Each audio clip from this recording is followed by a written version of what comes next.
Ilang araw nang hindi pumapasok si Snow sa jewelry shop na pag-aari ng kanyang boss na si Chanel. Pero hindi siya nag-aalala na baka mawala na siya talaga ng trabaho dahil alam niyang hindi siya pababayaan ng kanyang fiancé na si Gavin Montecristo. Mahalaga kasi ang inaasikaso niya, ang engagement nila ng kanyang online boyfriend. Kung ako sa inyo ma'am, kunin niyo na yung dress na yan, baka po makuha pa ng iba. Sabi sa kanya ng sales lady na nakabantay sa kanya habang tinititigan niya ang magandang dress sa suot na mannequin. Last dress na namin na ganyan ang style, ma'am. Saka na miss. Pagdating na lang ng boyfriend ko. Naroon siya ngayon sa airport para sunduin ang lalaking nagpapatibok sa lahat ng parte ng kanyang katawan. Nauna siya sa tinakdang oras kaya nakapag-ikot-ikot pa siya sa mga shopping stall doon. Ang sabi nito sa chat ay nakasakay na ito sa eroplano. Hindi ibinigay sa kanya ng lalaki ang flight details nito pero sinabi nitong maghintay siya sa waiting area ng 2:00. Ang hindi alam ni Gavin ay halos 1 linggo na siya naghahanda para mag-propose. Hindi na uso ngayon ang katulad ni Maria Clara. Yung tipong maghihintay lang sa proposal na lalaking matagal na niyang pangarap.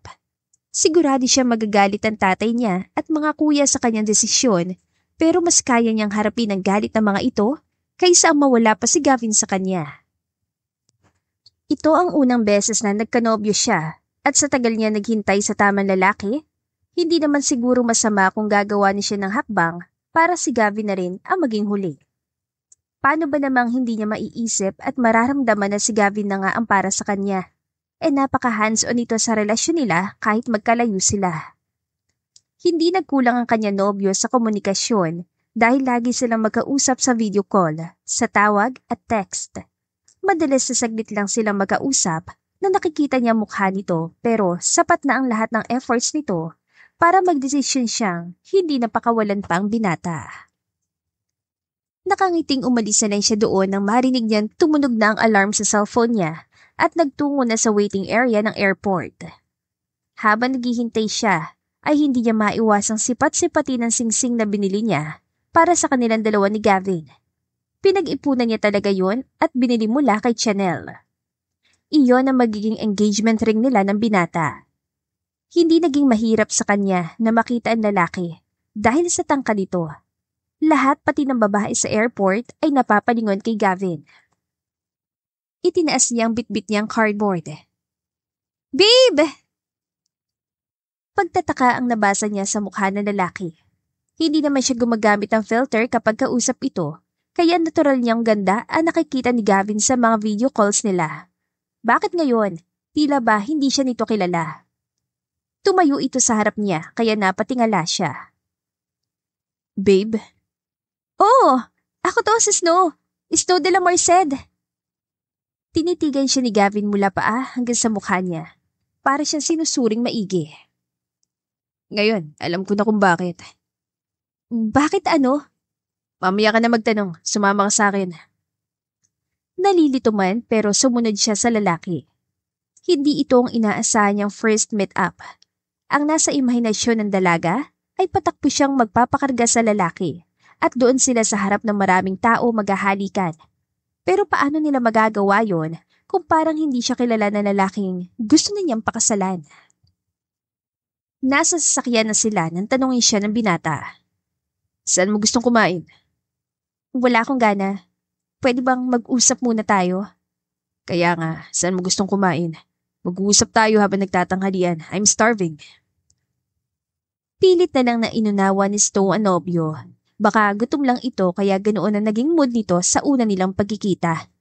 Baka naman kapag nakakain na ang binata, ay bumalik na ito sa pagiging malambing sa kanya. Ikaw nang bahala kung saan mo gusto.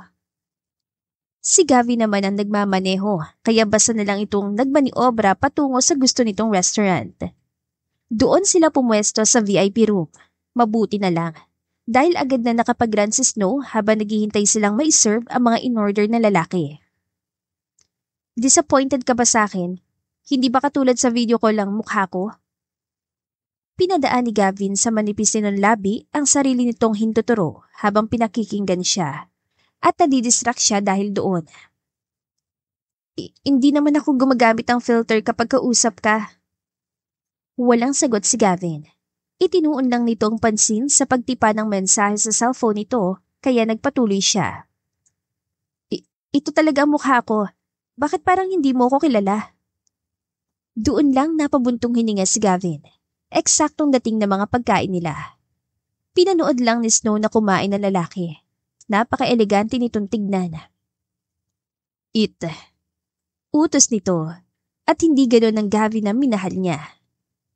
Sumunod siya sa binata habang umuusal ng piping dasal na ibalik ng pagkain na ito ang kanyang nobyo. Kailangan niyang mabait niyang nobyo. Ang maalalahanin niyang si Gavin Montecristo. Kaso, naubos na nila ang mga pagkain sa kanya-kanya nilang plato ay hindi man lang umaliwala sa mukha ng binata. Paano niya ngayon ibibigay ang diamond ring dito? Alam ko nandyan ka na. Pumasok ka dito. Napalingon na lang si Snow nang pumasok ang patpating lalaki. Nakasalamin nito. Hindi ka nga siguro gumagamit ng filter kapag kausap mo ko. Pero itong ungas na to, gumagamit ng AI para lokohin ka. Hindi makapagsalita si Snow.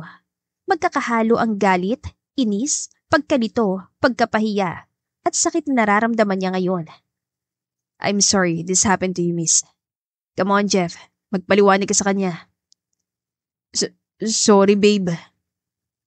Pinigilan niya ang lalaki sa pagsasalita gamit lang ang kumpas ng kanyang daliri. Sandali.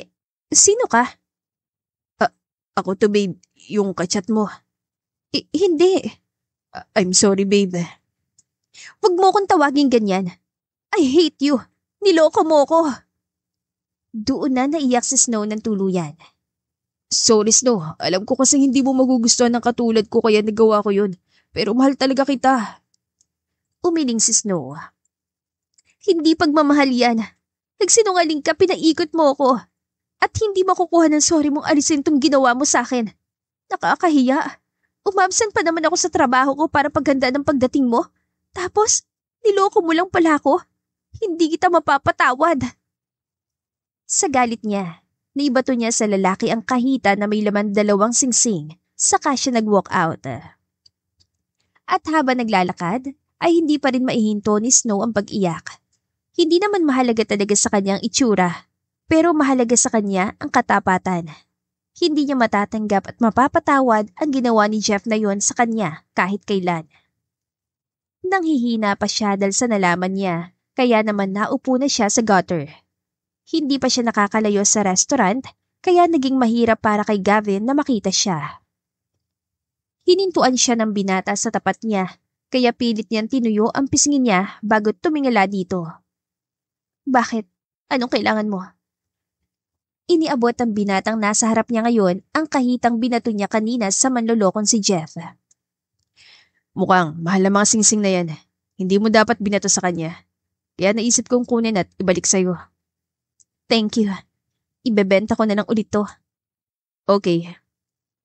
Tatayo na sana siya para umalis na magsalitang muli si Gavin. I was already worried about you. Kaya please, hayaan mo, ihatid na kita pa uwi.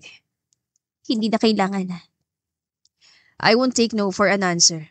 Dinala kita dito sakay ng kotse ko, kaya ihatid kita pa uwi. Huwag ka na makipagtalo. Isipin mo na lang, pambawi ko to sa panloloko sa'yo ng assistant ko. Naglahad pa si Gavin ng kamay sa kanya at napilitan siyang tanggapin yun. Sumakay silang muli sa kotse ng lalaki at habang magkatabi sila, sinimulan na nito ang pagpapaliwanag.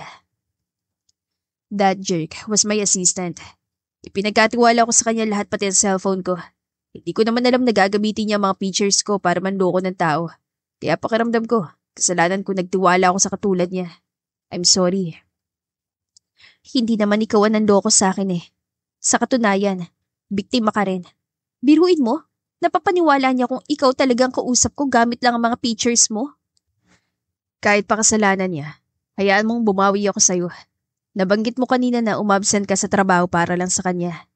Since, sinasante ko na rin naman siya at wala na akong assistant. Ikaw na lang gagawin kong sekretarya. Po, hindi naman ako graduate. Marunong kang bumasa at sumulat? Opo. That's all I need. Magsimula ka na bukas. Hindi naman pala masamang tao ang totoong Gavin. Mabait naman pala ito. Kung ibang tao siguro yun, pinabayaan na siya. Hindi na siguro niya nabawi ang mga singsing na matagal niya na ring pinag-ipunan. Ang akala ko talaga kanina, na-disappoint ka sa itsura ko. Hindi, you're actually pretty. Kaya nga naiintindihan ko kung bakit nakuha kang lokohin ni Jeff. Maganda ka. Kaya gusto ko na lang talaga siyang sintukin sa mukha dahil parang wala siyang balak na sabihin sa'yo totoo. Nahuli ko siyang kausap ka sa phone nung isang araw bago ako sumakay sa eroplano. At sinabihan ko na siyang ayusin ang gusto niya sa'yo, pero hindi niya pa rin ginawa. Hinintay pa talaga niya magkita tayo. Doon niya napatunayan na iba si Gavin. Pinakain na siya sa mahal na restaurant, inihatid pa siya sa bahay nila. Salamat. Sabi niya sa lalaki nang ipagbukas ulit siya nito ng pinto ng kotse. At saka salamat dahil binalik mo mga singsing sa akin. Wala yun. Since nakasave naman sa phone ko ang contact mo at mukhang friends pa naman na tayo sa social media, doon ko na lang isasend sa yung location ng opisina. See you tomorrow. Tumango si Snow saka inihatid ng tingin si Gavin na nagmamaneho na ngayon paalis sa barangay nila. Sinalubong siya ng ka-roommate niyang si Ching na mukhang galing na ihawan sa kanto. Aba, social naman nung coaching naghatid sa'yo. Yun na ba yung jowa mo? Wala siyang pinagsasabihan ng tungkol kay Gavin dahil ayaw niyang akusahan siya ng ibang tao na delusional siya. Pero itong si Ching ang pinaka-pakialamerang roommate na nakilala niya sa buong buhay niya. Kaya naman kahit walang pahintulot niya, ay sumisilip ito sa kanya kapag nakahiga na siya sa taas na parte ng double deck na pinaghahatian nila. Ikaw talaga masyado kang usisera. Kung ibang tao yung kasama mo sa kwarto malamang na inaway ka na. Ito naman, ang damot sa update. Friends naman tayo, di ba? Pumasok nga muna tayo sa loob, okay? Doon na nga niya ikinuwento kay Ching ang mga nangyari. Wala naman siyang ibang kaibigan doon sa Maynila. Kung hindi ito makulit niyang ka-roommate, kaya mas okay na rin siguro may mapagsabihan siya kaysa kimkimin niya lang ang kanyang sama ng loob. Grabe naman yung lalaking yun. Naku te, mag-iingat ka baka obsessin sa'yo tapos bigla ka nalang kidnapin. Si OA, tinanggal na siya ni Gavin. At kahit pa bumalik siya, yari siya sa mga kuya ko. May balak kang sabihin sa kanila nangyari? Napaisip si Snow. Kung sasabihin niya ngayon sa pamilya niya ang nangyari, baka lalo siyang pilitin ng mga ito na bumalik sa bahay nila, kung saan aasa na naman siya sa mga ito. Independent si Snow, bata pa lang siya, at ayaw na ayaw niyang nakaasa siya sa kanyang pamilya, dahil alam niyang hirap din naman ang mga ito sa buhay. Hindi, kaya huwag ka maingay, Ching ha. Mangako ka. Itinaas pa ng ka-roommate niya ang kanang kamay nito. Promise. Pero teka, sino ba yung Gavin? Yung ba talaga yung half Pinoy, half Italian na businessman? Oo. Tinanggal niya yung empleyado niya ng loko sa akin. Tapos ako yung pinalit niya sa pwesto ng Jeff na yun. OMG! Napatutok si Ching sa sariling bibig. Huwag mo sabihing magiging boss mo na yung internet boyfriend mo. Nakikinig ka ba? Hindi ko nga siya boyfriend. Kahit na no, hindi naman siya yung kausap mo. Technically, siya pa rin yung boyfriend mo. Kasi account naman niya kamo yung ginamit para makausap ka. Di boyfriend mo nga siya. Kakaiba ka talaga mag-isip, no? Bahala ka na nga sa gusto mong isipin. Basta hindi ko boyfriend si Gavin Montecristo. Babait lang talaga siya kaya binigyan niya ako ng trabaho. Okay. Update me, te ha. Malay mo maging kayo talaga in the future. Naiiling na umakyat na siya sa kanyang kama. Matulog ka na, Ching. Antok lang yan. Hindi pa siya nahihibang para isiping may pag-asa siya kay Gavin Montecristo, lalo na magkitan sila ng personal. Magaling lang talaga magsinungaling ang dating assistant ng binata, kaya napapaniwala siya na lalaking yon na in love nga sa kanya ang isang Gavin Montecristo. Kung hindi lang din naman niya talaga kailangan ng trabaho, tatanggihan niyang kabaitan ng binatang napagkamalan niyang nobyo niya. Kaya lang, may kapalitan na siya sa jewelry store at alam niyang kailangan din ni Mikaela ng trabaho. Yung full shift na dating sa kanya lang ay pinaghahatian na nila ngayon ni Mikaela dahil sa mga absent niya nung inaasikaso niya ang muntik ng matuloy na engagement nila ni Gavin. Sir, thank you po sa trabaho. Iyon ang sinabi niya sa binata pagkatapos siya nitong turuan ng mga gagawin niya. Okay lang, kapag may tanong ka pa, huwag ka mayan lumapit sa akin ha. Marunong naman siya makaintindi at simple lang din naman kung magturo si Gavin, kaya madaling nakasanayan ni Snow ang trabaho bilang assistant ng binata. Halos 1 linggo pa lang siya sa opisina. Alam na niya ang rutina ng lalaki, kaya napangiti si Gavin nang lagyan niya ang tasa nito ng kaping galing sa sarili niyang timpla na may kasama pang sticky notes. Huwag matakot sumubok ng iba. Binasa pa ni Gavin ang note niya bago dito snipsip ang kape sa tasa. Kinakabang hinintay ni Snow ang reaksyon ng kanyang boss at talagang halos matunaw siya sa kilig nang mas lumalim ang biloy nito sa pisngi nang ngitian siya. This is a little too sweet, but I like it. Yun, sinubukan ko kasi yung tira niyong kape kahapon na baser. Hindi ako nakatulog, grabe sa tapang. Tumawa si Gavin. Ano? Bakit mo naman ginawa yun? Dapat, nagtimpla ka na lang ng sayo. Sayang naman kasi kung itatapon lang din kapag hindi naubos. Na-curious lang ako talaga sir kung anong lasa ng fresh brewed na walang asukal. Kaya ininom ko yung tira niyong kape. Sabagay, baka hindi ka pa makatulog ng 1 linggo o 1 tasang ititimpla mo tapos isisi mo pa sa akin. Kaya mo yun sir? Yung hindi matulog ng 1 linggo? At saka ganun ba ang epekto ng kapeng yun? Oo, kaya wag ka masyado magkape. Nakakaidlip naman ako lalo na kapag may kasama akong driver. Pero madalas hirap na ako makatulog. Sa sasakyan? Ang hirap naman nun. Hindi ko ma-imagine. Tapos na ba yung pina-photocopy ko sa'yo? Siyempre naman sir. Nalagyan ko na rin ng stapler. Good. Pagkasabi ni Gavin noon ay tumayo na ito at sinarang ginagamit ang laptop. Magla-lunch na kayo sir. Eat well po. Babalik na sana si Snow sa lamesa niya nang pigilan siya ng binata. Saan ka pupunta? Sa mesa ko sir. Magla-lunch na rin. Nagbaon ka? Opo. Dalin mo. Get ready in 5 minutes. Medyo mainipin yung katatagpuin natin. Napanganga si Snow sa utos ng kanyang amo. Pero nang sabihin nitong hihintayin siya nito sa baba, nagmadali na siya. Dinala niya ang baon niya saka siya bumaba at dumiretso kung nasa ng VIP parking space ni Gavin. What? Untag ng lalaki nang mapatulala siya sa ginawa nitong pagbubukas ng pinto para sa kanya. Pumasok ka na at baka naiinip na yon. Mabilis siyang sumakay at kung kailan umaandar na ang kotse, ay sa kanya lang naisip itanong sa binata kung sinong tinutukoy nito. Sino po bang kamit natin ngayon lunch? Makikita mo.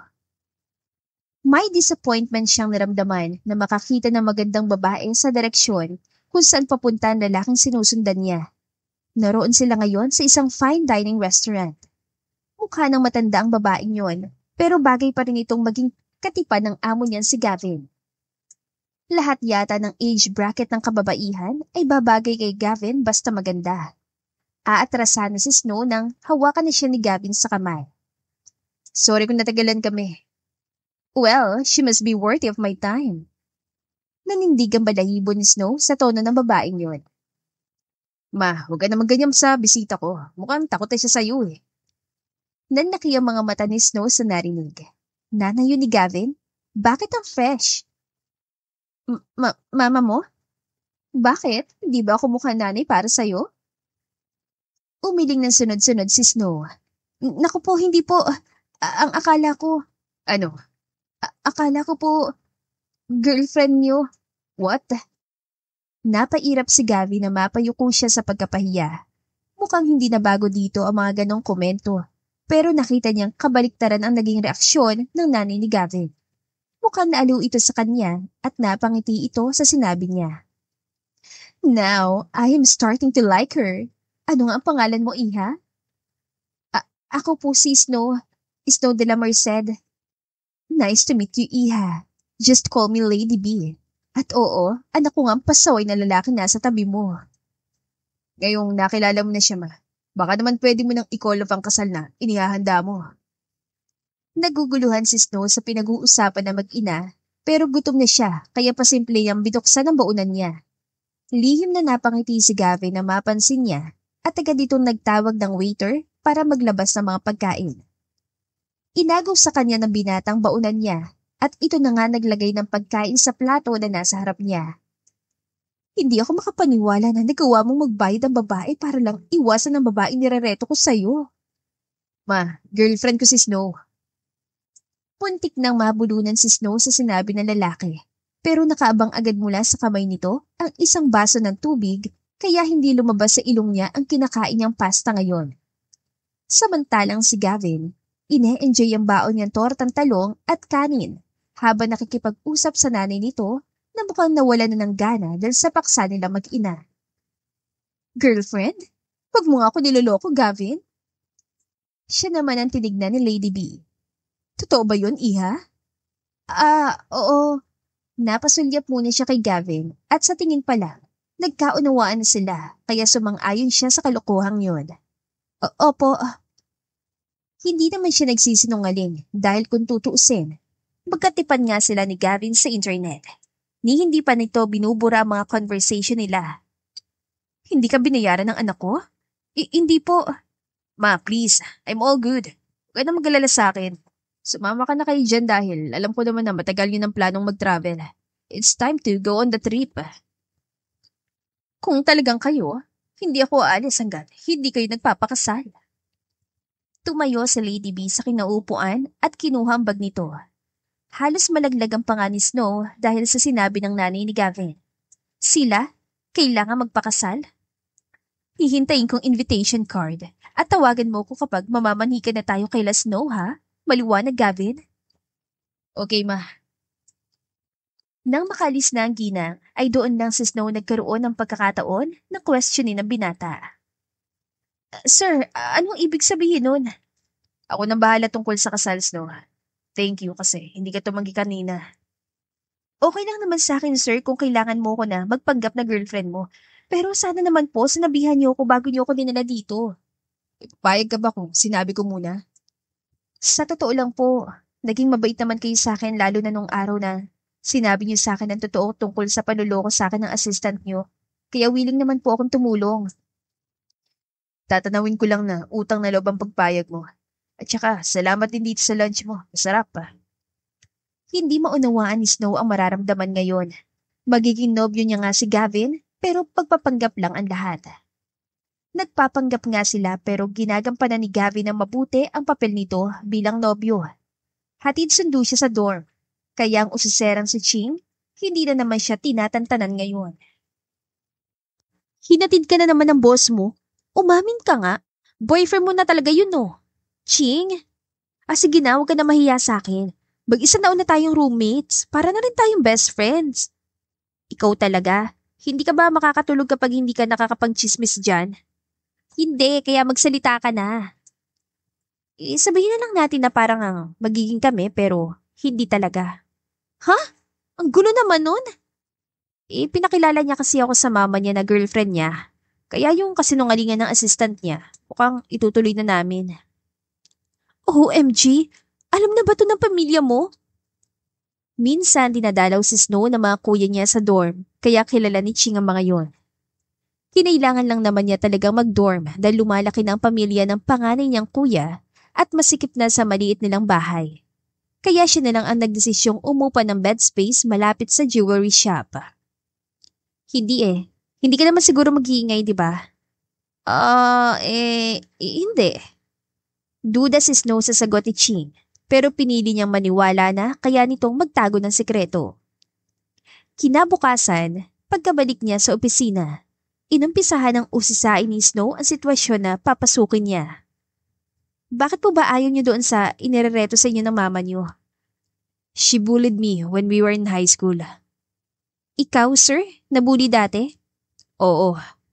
Sa gwapo niyong yan, yung mga tipo ninyo mga nagiging crush ng bayan eh. Natawa si Gavin.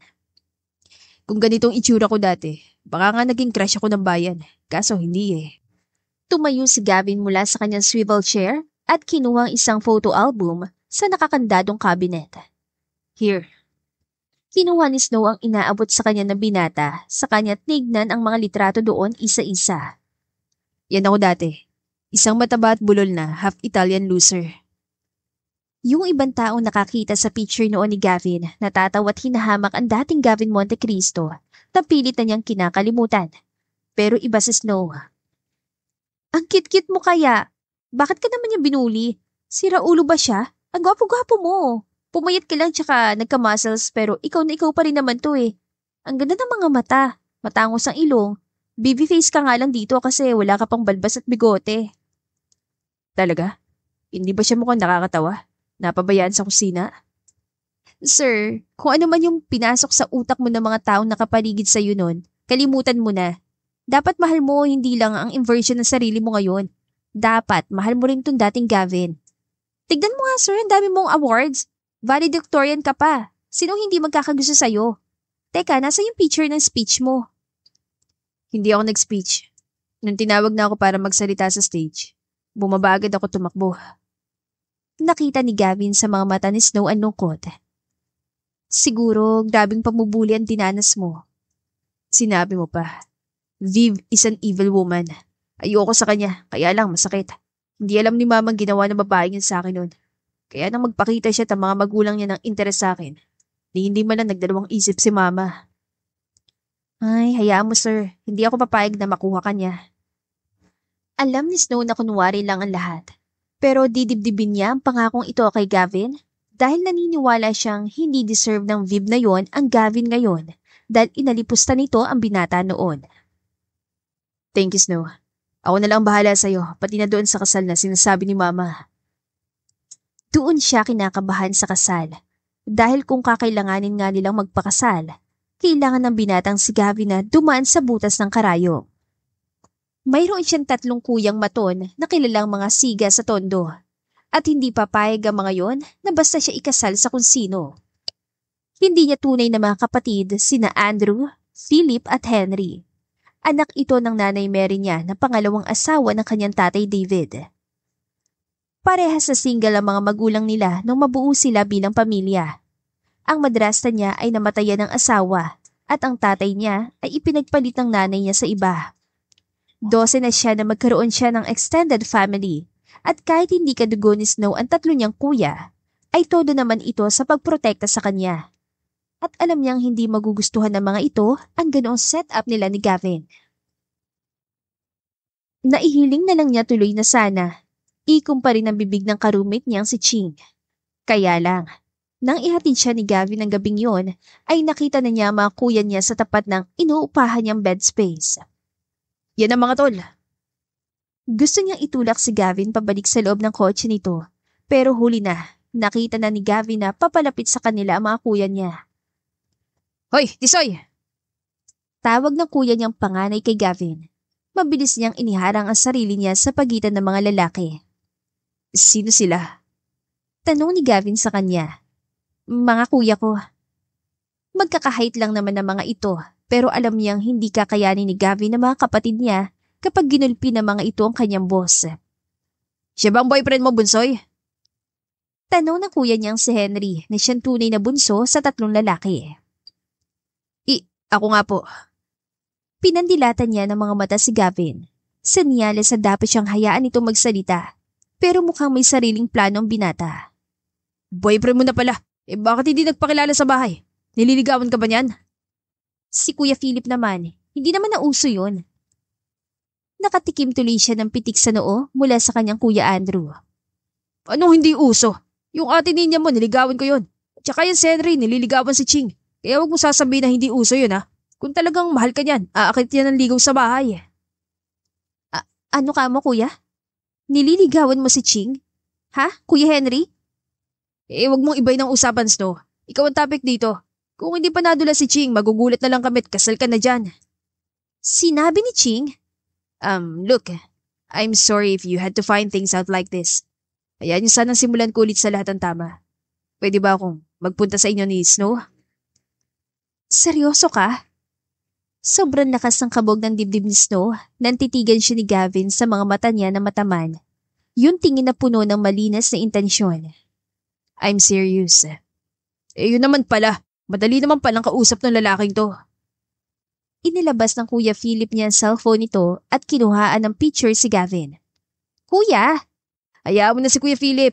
Kailangan namin ng reference at lagot ka kay tatay. Umalis na nga ang 3 niyang kuya. I'm sorry for not thinking ahead. Dapat nagsabi muna tayo sa pamilya mo. Hindi naman po totoo lahat kaya wala naman po talaga akong balak na sabihin sa kanila, sir. Pero kung ipinakilala nga kita sa nanay ko, siguro deserve din ng pamilya mo ipakilala ko sa kanila para alam nilang safe ka naman sa akin. Okay lang po sa inyo na harapin ang pamilya ko? Kinakailangan ko ng tulong mo. Of course, okay lang sa akin na makilala sila. Huwag ka na mag-alala, okay? Hindi tayo papasok bukas. Susunduin kita dito para mabisita natin sila. Mabuti na lang talaga at totoong mabuting tao si Gavin. Hindi naman nalalayo sa ugali ng binata ang ipinakilala sa kanya ni Chef noong nagpapanggap pa ito. Kinabukasan, ang daming regalo sa likod ng sasakyan ng lalaki. May bulaklak pa para sa nanay Mary niya. Dumating sila sa bahay na mukhang confident pa rin si Gavin, pero nang hawakan nito ang kamay niya, napangiti na lang siya nang malamang nanlalamig ang palad dito. Philip, yan na ba yun? Bakit ang tangkad sa personal?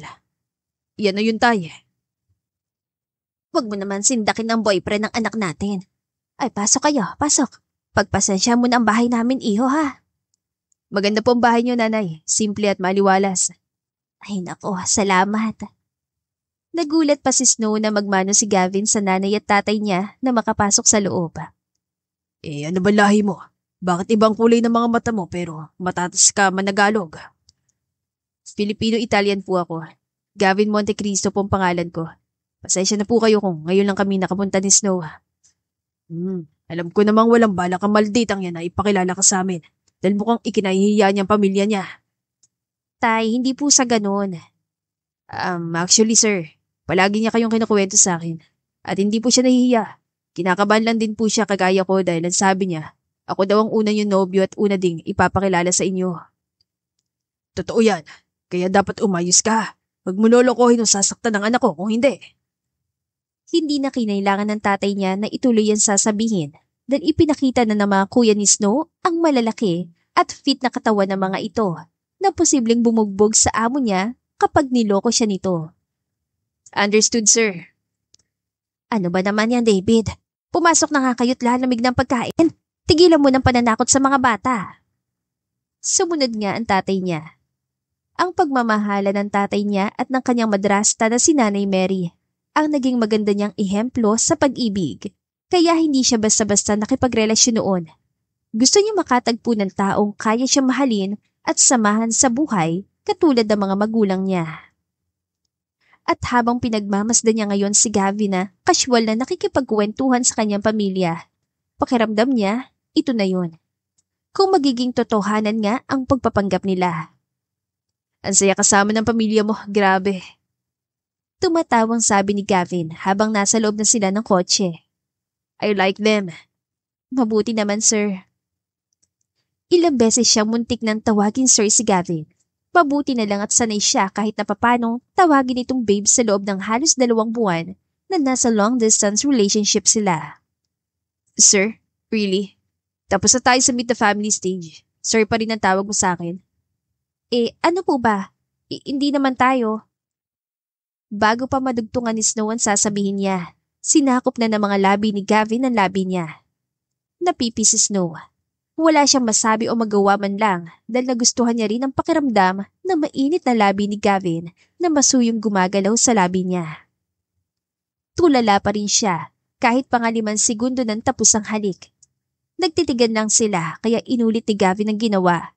Sa pagkakataong yon, mas intentional na ang bawat galaw ng labi ng binata. Mas nakakahikayat na tumugon at dahil nasa ilalim na si Snow ng mahika ng kung tawagin ay pag-ibig, hindi na niya tinangkapang pigilan ang kanyang sarili. Kahit hindi siya marunong humalik, dahan-dahan siya natuto dahil kay Gavin. Pagkatapos ng halik na yon, ay niyakap siya ng kanyang amo. Bahagya niyang itinulak si Gavin, pero mas sinigpitan lang nito ang pagkakayakap sa kanya. Saglit lang, please. Kung bakit ba naman kasi pumayag pa siya magtagalang yakap. Pagkatapos kasi noon, wala na siya nasabi kay Gavin. Nang ihatid tuloy siya nito sa dorm niya, ay basta na lang siyang bumaba sa kotse nito. Ni hindi niya nilingon na lalaki nang pumasok na siya. Buong magdamag na hindi niya may alis sa isip ang binata hanggang sa pagtulog. Ayaw niyang masyadong maging panatag sa ganoon nilang sitwasyon. Ayaw niyang mahulog dahil alam niyang suntok sa buwan na magustuhan talaga siya ni Gavin. Hindi, Snow. Hindi ka magugustuhan ng katulad ni Gavin. Kunya-kunyarian lang ang lahat. Nahuli siya ni Ching na kinakausap ang sarili niya, kaya sinita siya nito. Ayos ka lang ba, Snow? Hindi. Kasalanan mo to. Nililigawan ka pala ni Kuya. Tapos sinasabi mo sa kanya mga sinasabi ko sa'yo. Sorry na. Nag-aalala lang naman kasi ang kuya mo sa'yo.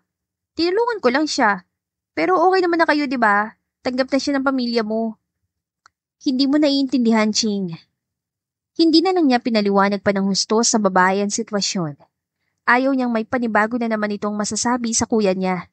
Pinilit na lang ni Snow na itulog ang panibagong problema niya. Pero hindi talaga siya nakatulog ng maayos. At nagkagulutan sila ni Gavin kinabukasan sa opisina nang magkita silang parehas na mukhang puyan. Humihikab pa si Gavin nang lapagan niya ang lamesa nito ng kape. Thank you. Welcome, sir. Wait, pwede bang maupo ka muna? Sumunod siya. Hindi na tayo nakapag-usap kagabi. Nahihiya kasi ako sa inyo, sir. Wala akong toothbrush kagabi. Halos pabulong niyang sagot sa lalaki. What? Nasa himig ni Gavin ang pagkaaliw sa kanya. Yung hininga mo talagang iniisip mo, seriously? Kasi sir, first kiss ko po yun. Nakakahiya po sa inyo. Wag mo na yung isipin. Akala ko talaga naasiwa ka na sa akin dahil sa halik natin kagabi. Kasama na yun, sir. Isa pang tawag mo sa akin na sir, halikan na naman kita. Napasinghap si Snow pero pinigilan niyang kabang bigla niyang naramdaman.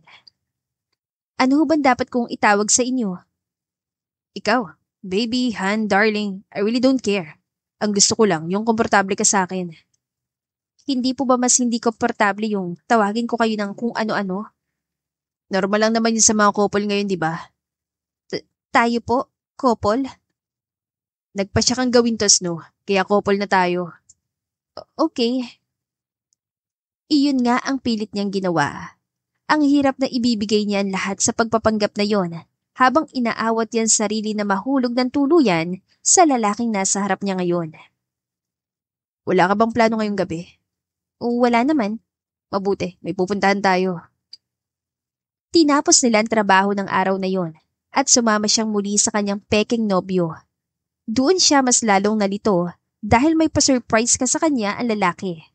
Dinala siya nito sa isang romantic movie in a park date. Yung nasa damuhan sila at nakaupo sa malapat na white cloth na magsisilbi nilang cinematic screen. Inilabas si Gavin mula sa compartment ng kotse nito ang isang basket na puno ng pagkain. May dala ring isang bote ng wine ng lalaki. Tara! Hinawakan pa ni Gavin ang kamay niya at naglakad sila papunta sa pwesto nila. Yun lang naman na nag-iisang carpet na nakalatag sa damuhan at walang ibang mga tao doon. Tayo lang ba dito? Ang alam ko, pasyalan talaga to. Oo nga, nirentahan ko buong lugar. Ayoko kasing ma-awkward tayo sa isa't isa. May kailangan tayong pag-usapan. Sunod-sunod na napalunok si Snow habang binibilang niya ang bawat hakbang nila ni Gavin papunta sa uupuan nila. Maingat kasi masyado sa kanya ang binata. Hanggang sa makaupo siya, ay hawak nito ang kamay niya. At pagkaupo niya doon, bigla na siya nilapitan ng isang waitress na may bitbit na flowers sa kanya. Inabot ng babae ang kumpol ng mga bulaklak. Tatanggihan niya sana yon nang sabihan siya ni Gavin. Para talaga sa'yo yan. Talaga po? Hindi na niya maitago ang kasiyahan sa mukha niya. Alam mo Gavin, ito yung unang beses na may nagbigay sa akin ng flowers. Thank you. Napangiti si Gavin. Okay na sa kanya na pangalan niya ang tawag sa kanya ni Snow kaysa sa Sir. Huwag ka mag-alala. Ito rin naman ang unang beses na may tumanggap sa bulaklak na bigay ko. I'm glad you liked it. Inamoy niya pa ang mga bulaklak habang yakap niya mga bulaklak. Ano kayang isasagot mo kung sabihin ko sa iyo, huwag na tayong magpanggap? Amin ka na sa mama mo? No, aamin na ako sa iyo. Pagtataka ang tipo ng tinging ibinigay niya sa lalaking nakaupo na ngayon sa kanyang harap. Sa ilalim ng mga ilaw at habang nagpe-play ang romantic comedy movie sa malapat na screen sa harap nila, bigla na lang ginagap ni Gavin ang kamay niya. Gusto na kita. Mula pa lang nung makita kita sa phone ko. At gusto ko nang totohanin ang lahat. Ito ang unang hakbang ko sa panliligaw sa'yo. Parang gusto niyang mahimatay sa mga naririnig niya mula sa unang lalaking minahal niya. Seryoso ka? Maagap na pinunasan ni Gavin ang mga luha sa mga mata niya. Hindi pa ako naging ganito kaseryoso buong buhay ko. Napayuko si Snow dahil pakiramdam niya. Matutunaw siya sa titig ni Gavin, pero iniangat ng binata ang baba niya para magpantay ang mga mata nila. Hindi ko alam kung ano bang meron ka at araw-araw mo kong nabibihag. Baka may gayuma yung kape mo. Ano? Wala ha? Kung wala, baka nga talaga mahalang kita. Inilabas pa ni Gavin sa bulsa nito ang isang diamond ring at iniaabot sa kanya. Ano to? Huwag ka ma-pressure. Palatandaan lang to para sa'yo na ngayong araw. Sinabi ko sa'yong gusto kita at ayoko na ng kunyaring relasyon lang. You deserve more than that, Snow. Sana alam mo, first boyfriend kita. Hindi ba si Jeff? Nagpanggap siyang ikaw kaya ikaw ang first boyfriend ko.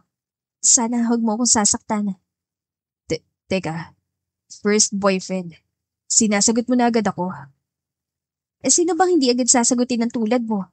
Guwapo ka na, ang bait mo pa. Sa totoo lang, ayoko rin naman na makuha ka pa ng iba. Hindi nung babaeng nambuli sa'yo noon, hindi ng kahit na sinong babae. Sabihin mo nga sa akin ng totoo. Hindi mo ba ako pinahihirapan dahil lang talaga sa gwapo ko? Hindi lang yun. Hindi lang dahil sa gwapo ka. Napapanood ko yung mga charity event mo dati. Napaka mapagbigay mo. Tapos nung una tayong nakita, imbes na pabayaan mo ko dahil hindi mo naman ako kaano-ano, pinakain mo pa ako. Sinabi mo rin sa akin ng totoo at hindi mo ko hinayaang magmukhang tanga. Pero hindi mo din ako pinahiya. Binigyan mo pa ako ng trabaho. Kaya hindi lang ang itsura mong estado mo ang dahilan kung bakit hindi na kita pahihirapan ngayon. Kasi pangarap ko talaga magkaroon ng boyfriend na katulad mo. Salamat din sa pagtupad sa pangarap ko. Muli siyang hinalikan ng boyfriend niya sa labi. Sa pagkakataong yun, pwede na niyang sabihin na boyfriend na niya ang lalaking matagal na niyang pangarap. Pagkatapos ng panonood nila ng movie, nag-dinner din sila at tinugtugan siya ni Gavin ng gitara. Bagay na ngayon niya lang lahat naranasan. At mas madami pa siyang naranasang bago sa piling ni Gavin. Isa na doon ay ang pagharap niya sa multo na nakaraan nito. Dahil siya na nga ang girlfriend ng isang Gavin Montecristo, invited na rin siya sa mga sosyali na party kagaya ng birthday ng mama ni Gavin. Madami siyang sikat na taong nakita, meron ding mga hindi. Pero isa lang ang sigurado niya, mayayaman ang lahat ang naroon. At kasama na sa mga mayayamang yon, ang nakatatdasa ng pakasalan ni Gavin, si Vivian Acosta. Napakaganda ni Vivian. Sa totoo lang, ito ang pinakamaganda sa bulwagang yon. At alam na alam yon ng babae dahil confident itong kutsain siya habang nananahimik siya sa table nila ni Gavin. Nagsasalita kasi sa stage ngayon si Gavin, kaya nagawa siyang lapitan ng babae. Ikaw? Ikaw lang? Iyon agad ang patutsyada ni Viv nang tabihan siya dito sa table nila. Mawalang galang na. Anong ibig mong sabihin? Ang buong akala ko, dahil sa nag-improve na si Gavin ngayon, pati ng taste niya sa babae ay iba na rin. Kaso, isang loser pa rin palang gusto niya. Binihisan ka lang pero hindi matatago niyang damit mo ang pagkatao mong halatang sa basura galing. Ngumiti lang si Snow kaya nagsalita naman si Viv. Anong iningiti-ngiti mo dyan? Are you dumb? Hindi mo ba gets ang ibig kong sabihin? Dapat umalis ka na ng tahimik dahil hindi ka bagay dito. Nakakatuwa ka naman pakinggan. Hindi match yung ugali mo sa ganda mo. What? Hindi na napigilan ni Viv ang mairita sa kanya, lalo na sa sumunod niyang sinabi. Akala ko ba ako yung dam dito, ang hindi marunong umintindi? Simpleng Tagalog lang, hindi mo pa na-gets na kung anong ikinaganda ng mukha mo, yun ang nang ikinapangit ang ugali mo. How dare you? Sasampalin na siya ng babaeng baliw nang mabilis niyang sinalag ang kamay nito. Hindi na magandang ugali, mapanakit pa. Ang kapal ng mukha mo, bitawan mo nga ako. Halos pabulong na sabi nito. Kung iniisip mo magpapalis mo ako ng tahimik dito, hindi mangyayari yon. Si Gavin na ang may karapatang magpalaya sa akin dahil siya nagdala sa akin dito. Mukhang ayaw rin naman ng babae na makakuha pa ng atensyon, kaya binitawan na niya ang kamay nito. Hindi siya papaapi sa babae. Kung si Gavin nabuli nito noon, pues ibahin nito ang sitwasyon nila ngayon. Hindi siya titulada pero alam din naman niyang hindi lamang ang babaeng ito sa kanya, lalo na't may atraso pa ito sa boyfriend niya. Is everything okay? Hindi na namalayan ni Snow ang paglapit sa kanila ni Gavin dahil nakikipagtitigan siya na masama kay Vivian habang naglalakad ito pabalik sa upuan nito. Oo naman. Bakit hindi mo pa ginagalaw ang pagkain mo? Kain na. Hinintay talaga kita matapos sa speech mo para sabay na tayo. Okay lang ba yung mga sinabi ko? Alam mo namang konting English lang ang alam ko pero magaling ka magsalita sa harap ng maraming tao. Thank you. Galing ba dito si Vivian? Gusto niyang umalis ako. What? Sumusobra na talaga yung babaeng niya. Mas lalo pa nga nang galaiti si Gavin sa babaeng yun nang tawagin ng bruha si Snow pagkatapos itong magbigay ng mensahe sa celebrant. I love you so much, Mami B. Up next, pakinggan mo naman ang sasabihin ng babaeng mapapangasawa na ngayon ni Gavin, your only son. Ladies and gentlemen, please welcome the girl from Quiapo. Sorry, I don't know her name. Biglang kinabahan si Snow dahil doon. Hindi pa niya nagawa magsalita sa harap ng madaming tao. At kung sinusubukan ng babaeng bruha na si Viv na ipahiya siya sa madami, ay mukhang magtatagumpay na to. Mabuti na lang at hinawakan ni Gavin ang kamay niya, saka siya binulungan. You don't have to do this. Kung hindi ka komportable, hindi mo kailangang umakyat. Humugot si Snow na malalim na paghinga. Naghihintay na si Lady B sa stage at ang mga bisita sa pagtayo niya, kaya naman humugot siya ng tapang mula sa palad ni Gavin. Pipilitin ko. Pwede mo ba akong samahan? Hindi mo naman kailangang hilingin sa akin yan dahil sasamahan talaga kita. Inalalayan nga siya ng nobyo paakyat sa stage at nanatili ng si Gavin doon. Happy birthday po, Lady B. Pasensya na po kayo at hindi ako nakapaganda sa speech na to pero mabuti na lang po tinawag ako ni Viv kasi makakapagpasalamat po ako sa inyo. Salamat po sa buhay ninyo, Lady B, at sa pagmamahal niyo kay Gavin. Palagi ko po kayong titignan bilang isang magandang ehemplo. Nagawa niyo pong maging mabuting ina habang inaabot niyo mga pangarap niyo. Alam ko po, madami dito sa party ninyo sobrang hinahangaan kayo katulad ko. Sana po, madami pa po kayong ma-inspire sa ganda niyo. Thank you, Iha. I appreciate your message. Sana sa susunod, may good news na kayo ng anak ko. Namula siya sa sinabi ni Lady B, pero ngiti lang ang itinugon niya sa ngayon. Inalalayan niya siya ni Gavin pababa sa stage at doon na sila bumalik sa table nila. Akala niya titigil na si Viv sa panggugulo nito sa gabi nila, pero binalikan siya ng babae ng malasing na ito. Sa pagkakataong yon, mas naging maingay na ang babae. Dahil sa mahirap siya, inaasahan nitong papatulan niya mga sinasabi nitong wala namang katuturan. Ano, Quiapo girl? Talagang tatapusin mo ang party? May bala ka bang mag-take out? Oh, hindi nga pala take out ang tawag dun sa lugar niyo. Sharon, right? May plano ka bang mag-Sharon? Please, Vivian, stop it. Nakakahiya ka. Ako ang nakakahiya? You choose that poor girl over me. Sinamantala ni Viv na nasa hotel room sa Lady B para mag-change outfit dahil doon sa eksaktong oras na yun ito nagwala. Akong gusto ni Mami B para sa'yo. Ako dapat ang pinili mo. You are so pathetic, Vivian. Naririnig mo ba ang sarili mo? Kung ikukumpara si Snow sa'yo, mas dihamak na mas palingkera ka. Skandalosa. You are calling her a poor girl. Bakit? Hindi ba galing ka rin naman sa hirap? Galing ka sa mahihirap pero doon ka nagmula. I will never choose you, okay? I will never choose a bully like you. Gusto kitang patawarin sa mga ginawa mo nun sa akin. Pero seeing you doing it all over again to my fiancé, hindi ko masikmura. At ito na huling sasabihin kita. Don't bother her again o kakausapin mo ng mga abogado ko. Siyempre, hindi nakaligtas yun sa mga online chismosa sa party.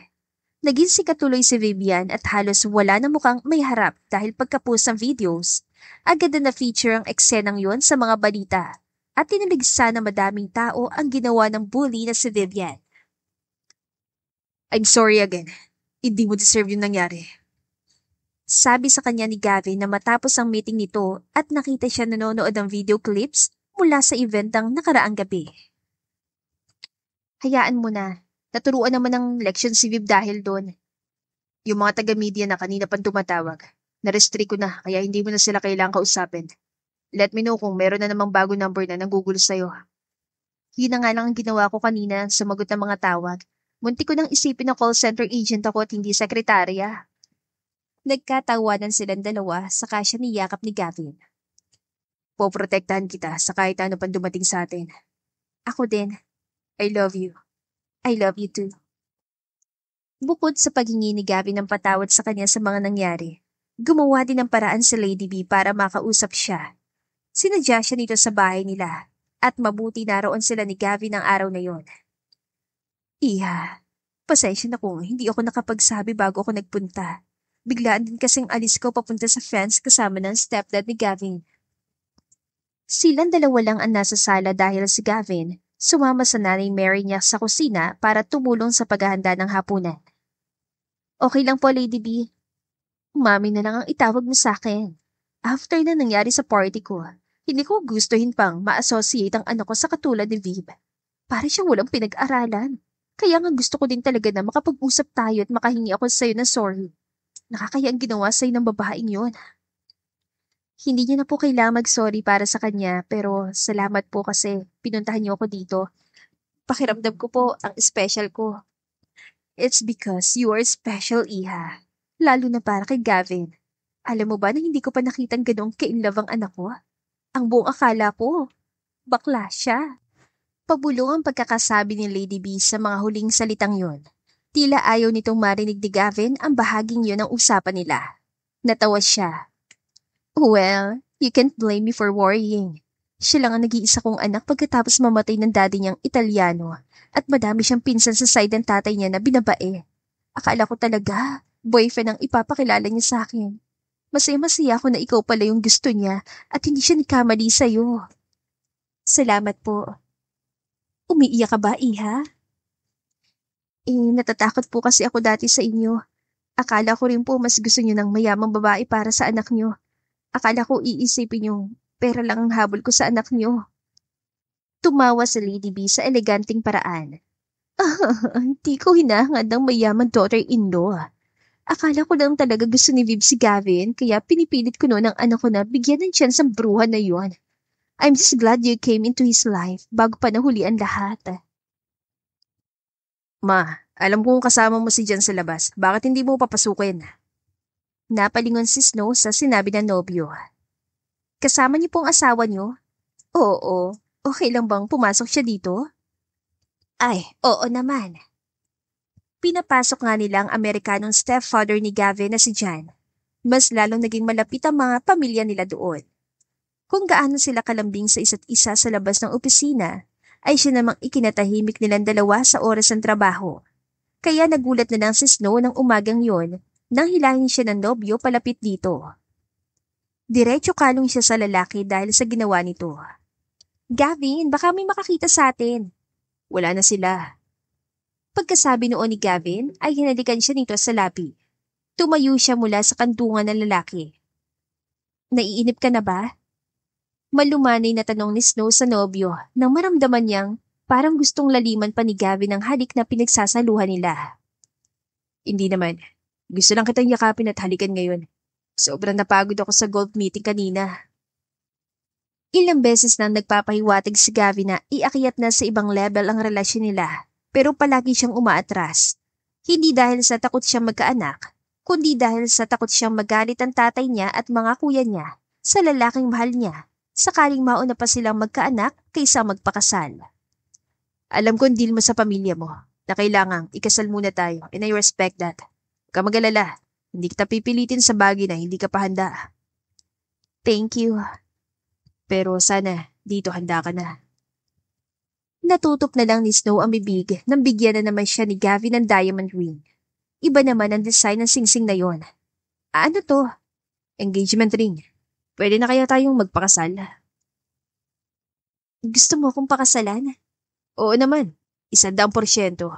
Gusto kong makasama ka hanggang sa pagtanda. Sekretarya mo pa rin ako. Alam mo, magaling ka sa trabaho mo at wala akong balak na palitan ka kahit tanggapin mong alok kong kasal. Gusto ko lang talaga na official ka na maging akin, Snow. Ngayon ko lang naramdaman tong ganito. Handang-handa na akong bumuo ng pamilya. Kung hindi ka pa ready. Yes. Halos maiyak si Gavin sa biglaan niyang sinagot. Yes, as in. Pakakasal ka sa akin. Oo, Gavin Montecristo. Handa na rin ako maging asawa mo. Pagkatapos ng simpleng proposal na yon, bumalik sa Pinas sa Lady B para tulungan sila mag-prepare sa kasal. Hands-on si Lady B na mami na rin niya ngayon sa pagsisigurong magiging maayos at magandang kasal nila. Kaya naman ang alam ni Snow na wala na siyang ibang kailangan pang gawin kundi ang lumakad na lang sa gitna ng simbahan papunta sa tabi ni Gavin sa harap ng altar. Hindi lang nga niya inaasahan na ibang sasakyan ang susundo sa kanya sa araw ng kanilang kasal. Sumakay na po kayo, ma'am. Sabi ng lalaking staff na nagsundo sa kanya pagkatapos niyang maigayak ng glam team. Nagtataka siya kung bakit ito naka-face mask, pero naisip niyang baka may sakit lang ang lalaki, kaya hindi na niya pinagtuunan yun ng pansin. Ang akala ko, sa kalesa ako sasakay. Ito na lang daw po kasi ang may sakit yung kabayo. Tara na po, baka maliit pa po kayo sa kasal niyo. Mabilis siyang sumunod sa lalaki. Salamat ha. Wala yun. Nanlaki ang mga mata ni Snow nang hubarin ng staff ang face mask nito at nakita niya ang mukha ni Jeff. Hindi siya maaaring magkamali. Tumaba lang ng kaunti ang lalaki pero alam niyang si Jeff yun. Ang lalaking nanloko sa kanya. Pulang yaka? Anong gagawin mo sa akin? Ilalayo kita dito. Ako naman talaga minahal mo, di ba? Hindi ang Gavin na yun. Hindi ako kasing gwapo niya pero kaya ko maging kasing tikas niya. Kahit anong gawin mo, hindi mo na ako ulit mauuto.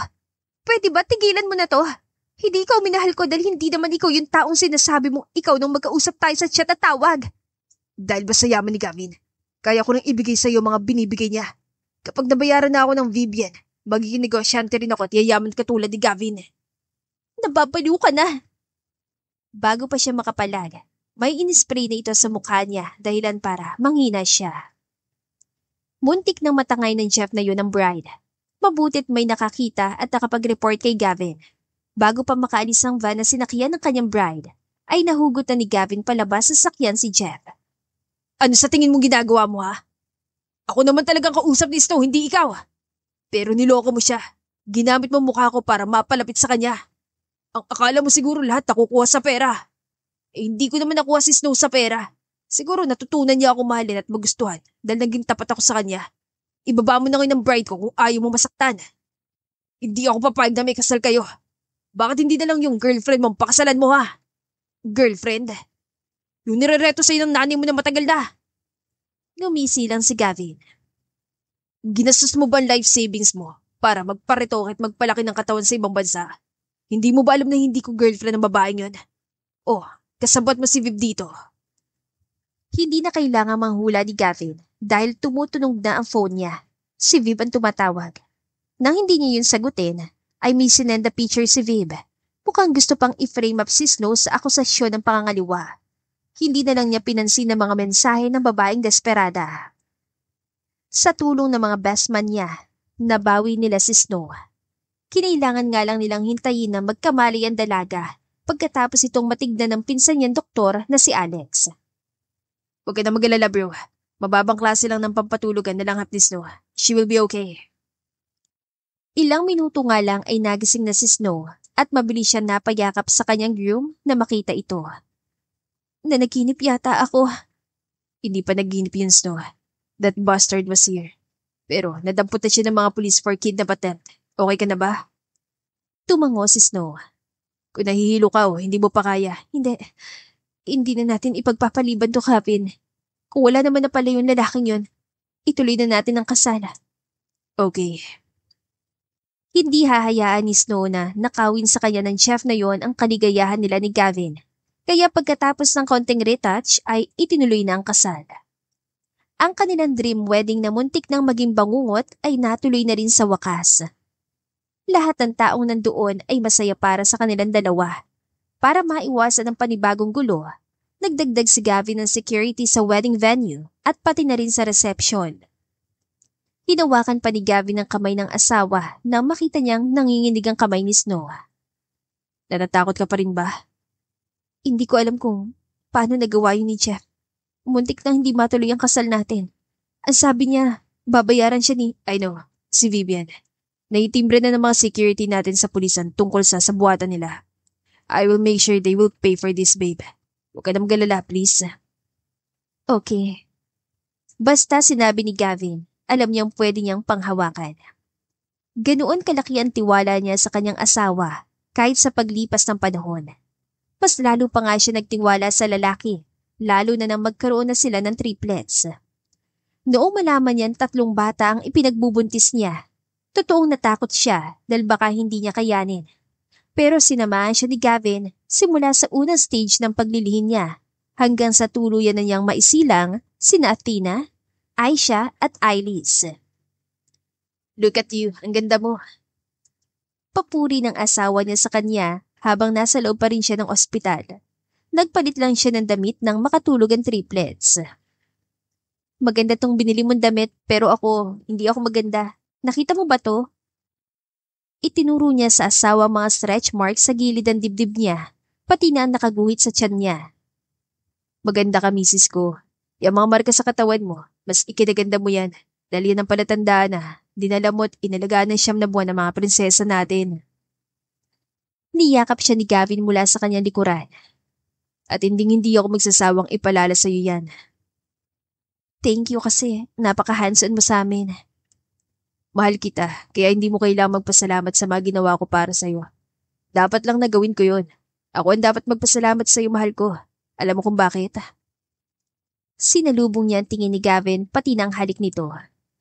Binigyan mo ko ng direksyon. Tinanggal mo ang takot ko sa pag-ibig at pinaramdam mo sa akin na pwede akong mahalin kahit na dati akong loser. Humarap siya sa asawa niya at hinaplos niya ang pisngi nito.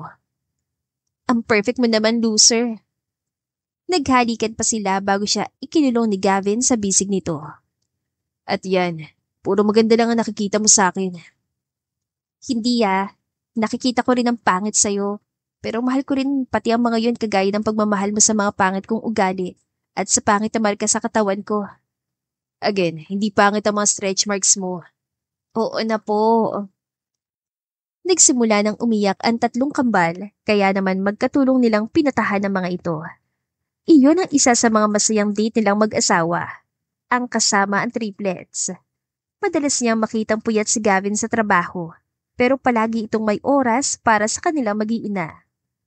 Ang pagiging responsable ni Gavin sa pamilya nila ang dahilan kung bakit malaki ang respeto niya ng mga magulang at mga kuya niya sa kanyang asawa. At hindi niya pinagsisisihang nagpaloko siya sa poser na dating assistant ni Gavin. Dahil ito ang naging daan para makilala niya ang tunay niyang prinsipe. Ang ama ng mga anak niya at ang lalaking katabi niya sa pagtulog at paggising sa araw-araw. At dito na po nagtatapos ang ating kwentong pag-ibig. Maraming salamat po sa pakikinig. To God be the highest glory. Hanggang sa muli. Paalam!